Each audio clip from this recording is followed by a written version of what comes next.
سلام دوستان عزیز، امروز براتون کوکوی عدس دارم. یک کوکوی پر از ویتامین خوشمزه. عدس، 2 تا پیاز، فلفل زردچوبه، نمک. موادمون رو هم میزنیم و بقیه موادمون هم بعدا یواش یواش بهش اضافه میکنیم.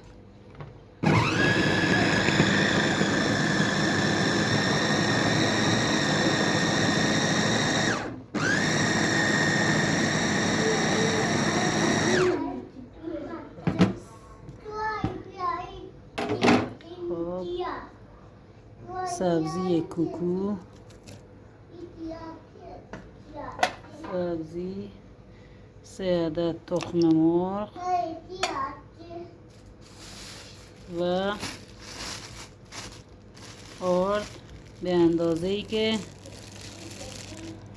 موادمون چسبندگیشو داشته باشه.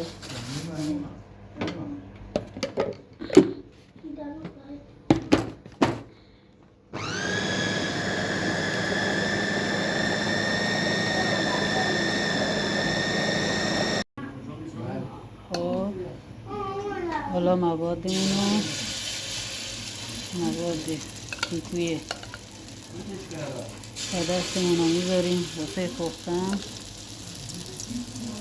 حتما یه بار امتحان کنیم.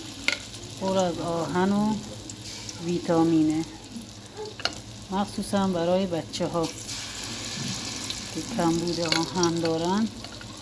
خیلی خوبه.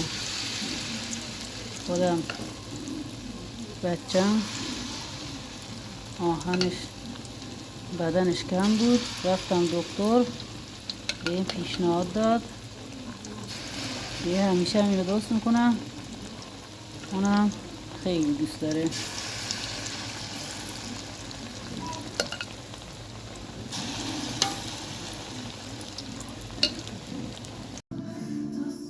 خب اینم کوکوی عدسمون که آماده شد. بچه‌هایی که کمخونی و آهن بدنشون کمه عالیه واسه شون. امیدوارم هیچ بچه‌ای بدنش فقر آهن داشته نباشه.